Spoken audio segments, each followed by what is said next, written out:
नमस्कार दोस्तों, स्वागत है आपका आर के क्लासेस में। आज के टॉपिक में हम लोग करने वाले हैं अम्ल, क्षार एवं लवण को। इस टॉपिक में मुख्यतः जो प्रश्न इम्पॉर्टेंट हैं या जो पूछे जाते हैं, जो पूछे गए हैं, उन पर हम लोग फोकस करेंगे। और इसमें हम लोगों को या साइंस में जो सिलेबस होता है उसी के हिसाब से हम लोग कंप्लीट करेंगे। इसमें हम लोग को कोई जो है प्रकांड पंडित नहीं बन जाना है ये बड़ी अच्छी बात कही आप। है ना। 11 12 का पूरा एकदम लंबा चौड़ा सिलेबस नहीं उतार देना है हमें, तो उसको वैसे ही हिसाब से पढ़ेंगे। बाकी आपको मालूम है कि नोट्स प्रदीप सर का है। तो चलिए शुरू करते हैं। शुरू करने से पहले यदि आप इस चैनल पर नए हैं तो चैनल को ज़रूर सब्सक्राइब कर लें, पास वाले बेल आइकन को ज़रूर दबाएं। टॉपिक है अपना अम्ल, क्षार और लवण। अम्ल के बारे में देखिए क्या कहता है। बेसिक चीज़ जो है हमें जानना है, क्योंकि एग्ज़ाम में जाके वही पॉइंट्स गलती हो जाते हैं, कन्फ्यूजन होता है उसमें। कहता है कि अम्ल स्वाद में इकट्ठा होता है और यह नीले लिटमस को लाल कर देता है। ये याद कैसे रखेंगे हम लोग? बहुत आसान ट्रिक है। अनिल, अ से हो गया अम्ल, नीला को लाल कर रहा है। ठीक है, बहुत बार ये सवाल पूछा गया है कि अम्ल जो है यह नील लिटमस पत्र को लाल कर देता है। कौन? अम्ल। याद कैसे रखेंगे? अनिल से। आगे कहता है कि अम्ल जो है सभी धातु से अभिक्रिया करके हाइड्रोजन गैस विस्थापित करता है। सवाल आपसे पूछ सकता है कि अम्ल धातुओं से अभिक्रिया करके कौन सा गैस जो है विस्थापित करता है? Hydrogen gas. कहता है अच्छा एवं प्रबल अम्ल विद्युत का सुचालक होता है। ध्यान रखिएगा, अच्छा और प्रबल अम्ल, स्ट्रॉन्ग बेस एसिड जो होता है, ये क्या होता है? विद्युत का सुचालक होता है। ध्यान रखना है। अम्ल का पीएच मान 7 से कम होता है। ठीक है, इस तरह से मान के चलते हैं। ये 7 हो गया, 0 14, तो इधर वाले सभी अम्ल होंगे। और जितना इधर जाते जाएंगे अम्ल का जो स्ट्रॉन्गनेस है वो बढ़ता जाएगा। आगे क्या कहता है कि रसायनों का सम्राट, रसायनों का राजा सल्फ्यूरिक अम्ल को कहा जाता है। अम्लराज, एक्वा रेजिया जिसको कहते हैं, ये हाइड्रोक्लोरिक अम्ल एवं नाइट्रिक अम्ल का मिश्रण होता है। अम्लराज या एक्वारेजिया किसका मिश्रण है? हाइड्रोक्लोरिक अम्ल एवं नाइट्रिक अम्ल का। ये सवाल बहुत बार पूछा गया है, साथ ही इसका रेशियो भी पूछा जाता है। तो ध्यान रखिए, इसका रेशियो है 3:1। 3 HCl है और 1 HNO3 है। ठीक है, हाइड्रोक्लोरिक अम्ल 3 और नाइट्रिक अम्ल 1 HNO3, ये इसका रेशियो होता है एक्वारेजिया में। अम्ल के बारे में कहता है कि अम्ल जो है मिथाइल ऑरेंज के घोल को लाल कर देता है। ठीक है, अम्ल क्या करता है? मिथाइल ऑरेंज के घोल को लाल कर देता है। अम्ल जो है अनील अम्ल नीले लिटमस को लाल कर देता है। अब कुछ चीज़ों में कौन से अम्ल पाए जाते हैं, ये बहुत बार पूछता है, तो सभी को देख लेंगे एक एक बार। जैसे कि नींबू में साइट्रिक अम्ल होता है। नींबू में साइट्रिक अम्ल। सिरका में एसिटिक अम्ल। सीधा सीधा सवाल पूछेगा आपसे कि खट्टे फलों में, तो ध्यान रखिएगा नींबू में जो होता है ये साइट्रिक अम्ल, सिरका में एसिटिक एसिड, विटामिन सी, आंवला, प्याज, इन सभी में एस्कॉर्बिक एसिड पाया जाता है। एस्कॉर्बिक एसिड विटामिन सी, आंवला, प्याज इत्यादि में। चींटी का डंक बहुत बार पूछा गया। चींटी का डंक में होता है फॉर्मिक एसिड। चींटी का डंक फॉर्मिक एसिड। दूध एवं दही में देखिए लैक्टिक एसिड। दूध एवं दही में लैक्टिक एसिड। इसके अलावा मांसपेशियों में थकावट जो होती है उसका कारण भी है लैक्टिक अम्ल। सवाल सीधा सीधा पूछता है कि मांसपेशियों में थकावट का कारण है डैश, तो लैक्टिक अम्ल। सेब, ये इंपॉर्टेंट है। देखिए सेब पूछा गया था अभी हाल फिलहाल में, एक एनटीपीसी का एग्जाम हुआ था, तो ध्यान रखिएगा सेब में मैलिक अम्ल पाया जाता है। मैलिक अम्ल। सेब में कौन सा अम्ल? मैलिक अम्ल। आगे देखिए कहता है कि टमाटर, पालक, चना का पत्ता, इस सब में ऑक्जेलिक एसिड पाया जाता है। कौन सा एसिड? Oxalic acid. ये कहा जाता है कि ऑक्जेलिक एसिड जो है ये जो दाग धब्बों के छुड़ाने में भी काम आता है। ऑक्जेलिक एसिड टमाटर में, पालक में, चना की पत्तियों में। आगे है इमली, अंगूर और कच्चा आम, इसमें टार्टरिक एसिड।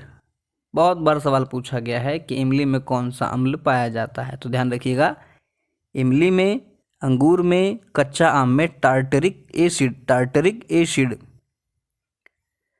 हमारे आमाशय में हाइड्रोक्लोरिक अम्ल। चाय में तो ध्यान रखिएगा टेनिक अम्ल। टेनिक अम्ल, चाय में टेनिक अम्ल। और हरी घास में, यह सवाल भी पूछा गया तो ध्यान रखिएगा, हरी घास में बेंजोइक अम्ल पाया जाता है। क्लियर है? आगे देखेंगे प्रमुख अम्लों के उपयोग, जो कि हमारे एग्जाम में पूछा जाता है। ये और किस चीज़ में कौन सा अम्ल पाया जाता है, ये हमें मुख्य रूप से ध्यान में रखना है। पहला है टार्टरिक अम्ल। तो ध्यान रखिएगा, टार्टरिक अम्ल का उपयोग जो है ये बेकिंग पाउडर बनाने में किया जाता है। टार्टरिक अम्ल का प्रयोग किस में किया जाता है? बेकिंग पाउडर बनाने में। टार्टरिक अम्ल का प्रयोग बेकिंग पाउडर बनाने में किया जाता है। अगला है एसिटिक अम्ल या सिरका। सूत्र जरूर ध्यान रखिएगा, एसिटिक अम्ल या सिरका का CH3COOH। CH3COOH को एसिटिक अम्ल या सिरका कहते हैं। इसका मुख्य रूप से प्रयोग अचार, टमाटर, चटनी आदि बनाने में किया जाता है। अचार वगैरह में ये मिलाया जाता है ताकि अचार जो है लंबे समय तक चले, तो ध्यान रखिएगा। नेक्स्ट है, सवाल पूछा गया है कार्बोनिक अम्ल Hg2CO3। कार्बोनिक अम्ल, इसका प्रयोग होता है सॉफ्ट ड्रिंक या सोडा वाटर में। सवाल आपसे डायरेक्ट पूछेगा कि सॉफ्ट ड्रिंक में कौन सा अम्ल होता है, या सॉफ्ट ड्रिंक बनाने में किस अम्ल का प्रयोग किया जाता है? कार्बोनिक अम्ल का, Hg2CO3। अगला है फॉस्फेरिक अम्ल। फॉस्फेरिक अम्ल, तो इसका प्रयोग शीतल मृदु पेय पदार्थ बनाने में होता है। शीतल मृदु पेय पदार्थ बनाने में फॉस्फेरिक अम्ल का। सॉफ्ट ड्रिंक, सोडा वाटर में कार्बोनिक अम्ल का। अचार, टमाटर, चटनी आदि बनाने में एसिटिक अम्ल या सिरका का। बेकिंग पाउडर बनाने में टार्टरिक अम्ल। टार्टरिक अम्ल। नेक्स्ट है सल्फ्यूरिक अम्ल। तो देखिए, इसका प्रयोग विभिन्न रसायनों के निर्माण में, पेट्रोलियम के शोधन में, उर्वरक बनाने में, संचायक बैटरियों में, तो इतने जगह इसका प्रयोग किया जाता है। ये संचायक बैटरी वाला पूछा गया है, संचायक बैटरियों में किस अम्ल का प्रयोग किया जाता है, तो ध्यान रखिएगा H2SO4 का। उर्वरक बनाने में भी H2SO4, पेट्रोलियम के शोधन में भी H2SO4 का यूज होता है। आगे देखते हैं, अगला है नाइट्रिक अम्ल HNO3। नाइट्रिक अम्ल HNO3, तो इसका प्रयोग उर्वरक निर्माण में, रंग निर्माण में, औषधि, विस्फोटक आदि बनाने में किया जाता है। मुख्य रूप से आपको ध्यान रखना है कि विस्फोटक बनाने में भी नाइट्रिक अम्ल HNO3 का यूज होता है। अगला है HCl हाइड्रोक्लोरिक अम्ल। तो खाद्य उद्योग में, सफाई वगैरह करने में, इस्पात के गैल्वेनीकरण के पूर्व में जो है आयरन ऑक्साइड की परत हटाने में, और बॉयलरों की सफाई करने में। इम्पॉर्टेंट है यहाँ पर, ये सवाल आपसे पूछेगा कि इस्पात के गैल्वेनीकरण के पूर्व उसमें जो है किस आयरन, मतलब जो है आयरन ऑक्साइड का जो परत हटाने में किस अम्ल का यूज किया जाता है, तो ध्यान रखिएगा HCl का। यह सवाल अगर आपसे पूछ ले कि बॉयलरों की सफाई में किस अम्ल का यूज करते हैं, तो हाइड्रोक्लोरिक अम्ल का HCl। नेक्स्ट है फॉर्मिक एसिड HCOOH। फॉर्मिक अम्ल फलों व खाद्य पदार्थ के संरक्षण में इम्पॉर्टेंट है। इसके अलावा जीवाणुनाशक के रूप में, और फिर चमड़ा उद्योग में किस अम्ल का यूज करते हैं हम लोग? फॉर्मिक अम्ल का। तो सवाल अगर आपसे पूछ ले कि फलों एवं खाद्य पदार्थ के संरक्षण में किस अम्ल का प्रयोग होता है? फॉर्मिक अम्ल का। इसके अलावा फॉर्मिक अम्ल का प्रयोग जीवाणुनाशक के रूप में तथा चमड़ा उद्योग में भी किया जाता है। नेक्स्ट है बेंजोइक अम्ल C6H5COOH, C6H5COOH बेंजोइक एसिड। कहता है इसका प्रयोग औषधि निर्माण में और खाद्य पदार्थों के संरक्षण में भी होता है। ध्यान रखिएगा, खाद्य पदार्थों के संरक्षण में फॉर्मिक अम्ल का भी यूज़ करते हैं। अगला है ऑक्जेलिक एसिड। कहता है कपड़ों से स्याही के धब्बे हटाने में या चमड़े के व्यंजक के रूप में ऑक्जेलिक अम्ल का प्रयोग किया जाता है। अभी हम लोगों ने पीछे पढ़ा था कि टमाटर में, फिर चना की पत्तियों में, साग में ये ऑक्जेलिक अम्ल जो है पाया जाता है। तो इतने इम्पोर्टेंट अम्ल थे। अब बात करेंगे क्षार के बारे में। बेस क्या कहता है कि क्षार जो है ये स्वाद में कड़वा अर्थात तीखा होता है, बिटर। आगे कहता है कि क्षार जो है ये लाल लिटमस को नीला कर देता है। तो जब हम लोग अम्ल जान गए कि अनिल अर्थात कि अम्ल जो है नीले लिटमस को लाल कर रहा है, तो उसी प्रकार हमें ध्यान में रखना है कि जब अम्ल नीले को लाल कर रहा है तो क्षार जो है ये क्या करेगा, लाल को नीला कर देगा। चलिए आगे देखते हैं।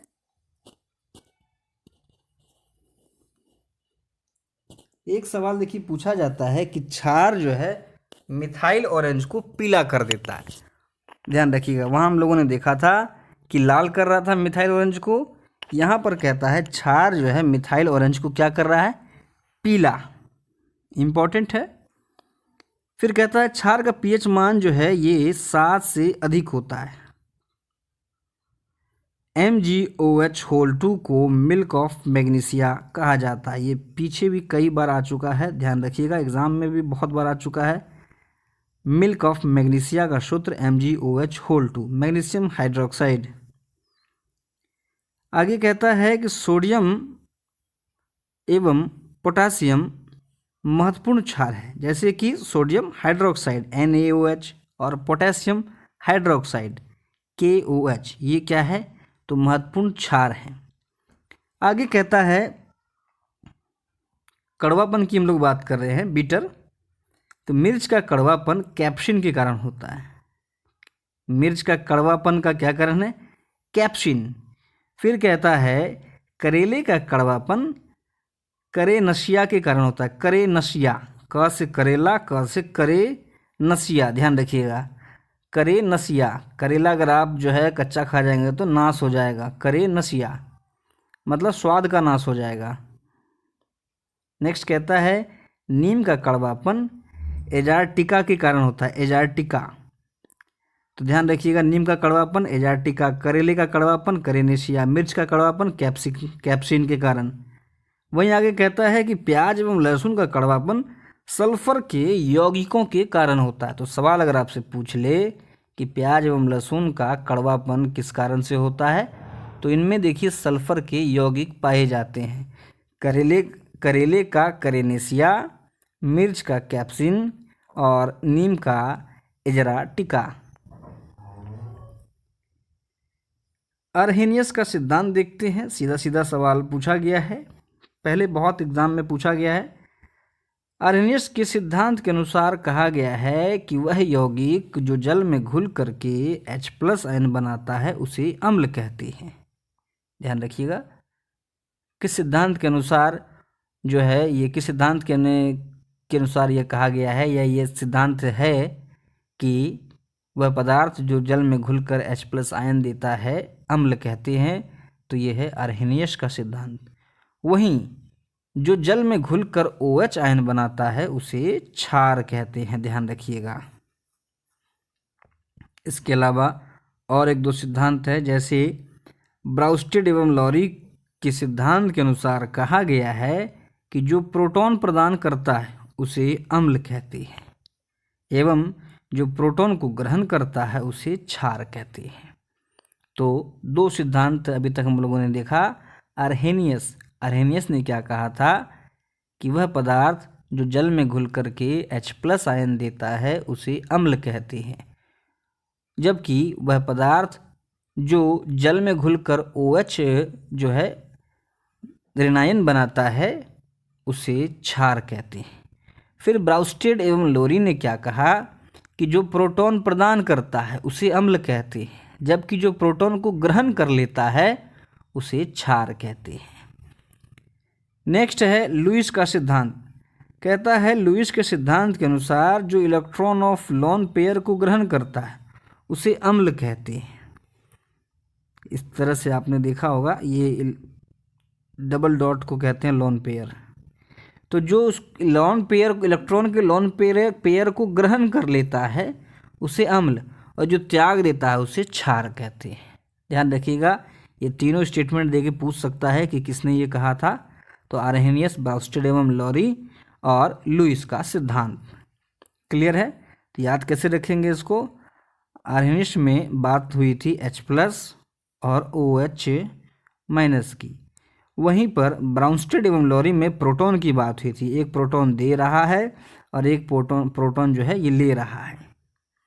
और लुईस में जो है लोन पेयर की बात हुई थी कि जो लोन पेयर को ग्रहण करता है वह अम्ल है और जो उसे त्यागता है वह जो है क्षार है। ऐसे आप याद कर सकते हैं। आगे देखते हैं। अगला है लवण। लवण के बारे में देखिए क्या कहता है कि इसे अम्ल एवं क्षार को मिला करके तैयार किया जाता है। बहुत बार सवाल पूछा गया है, अम्ल एवं क्षार के संयोग से बनता है। तो ध्यान रखिए लवण।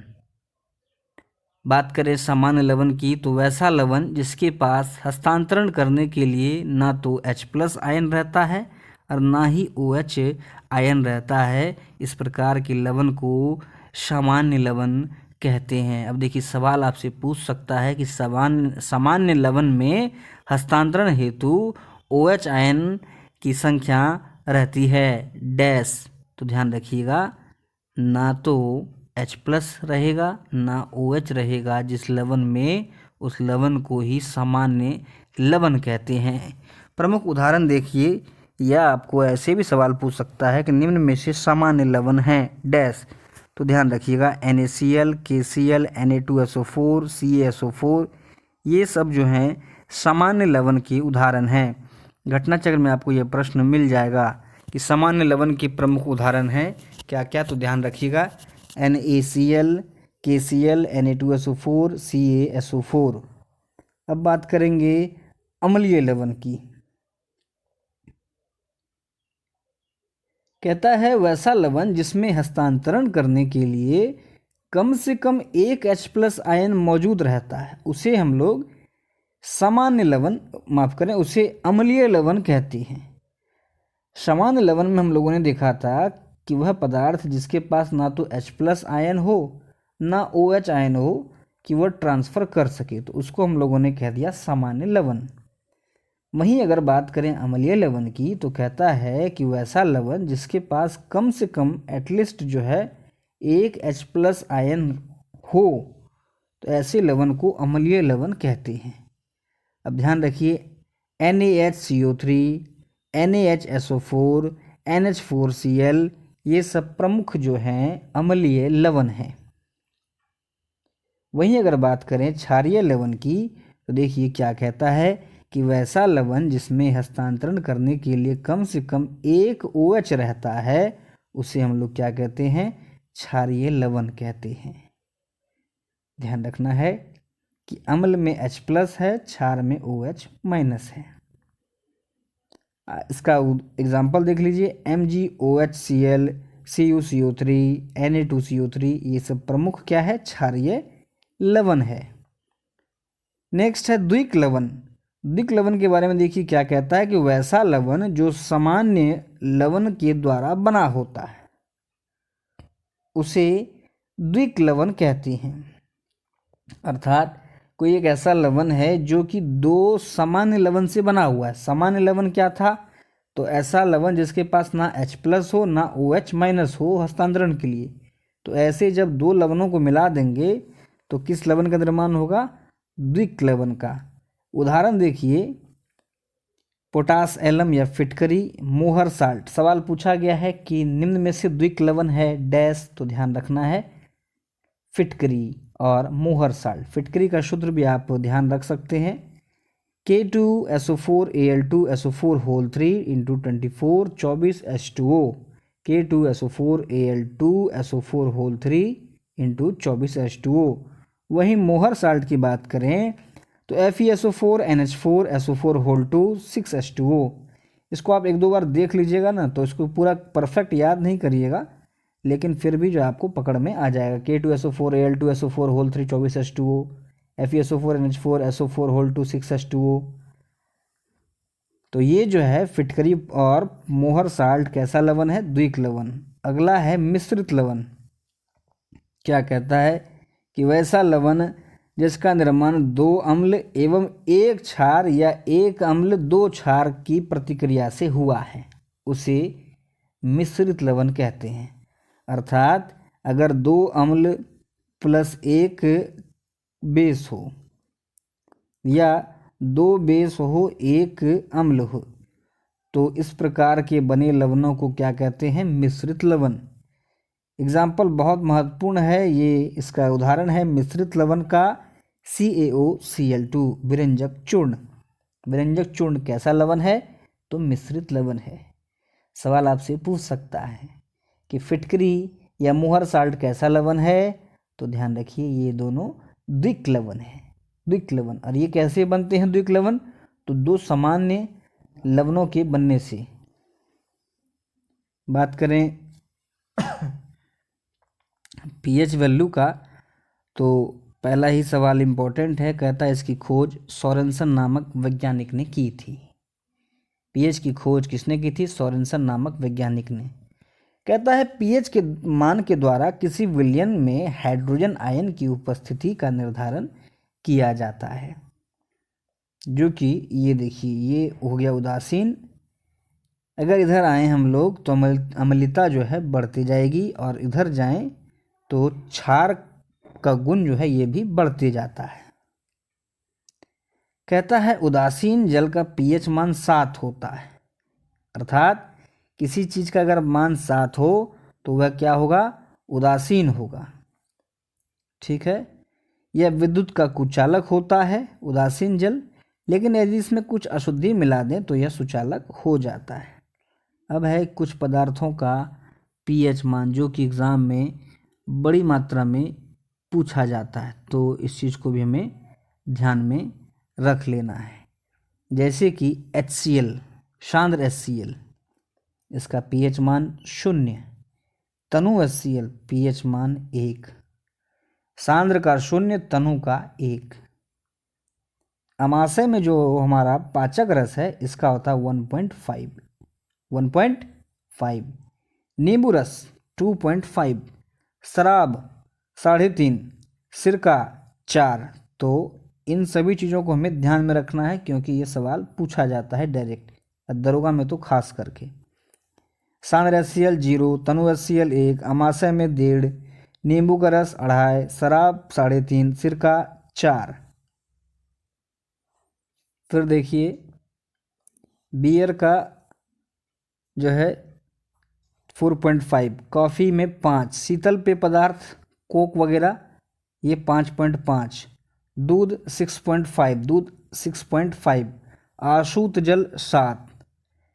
फिर लार का कहता है खाने से पूर्व 7.4, खाने के बाद 6 हो जाता है, ध्यान रखिएगा।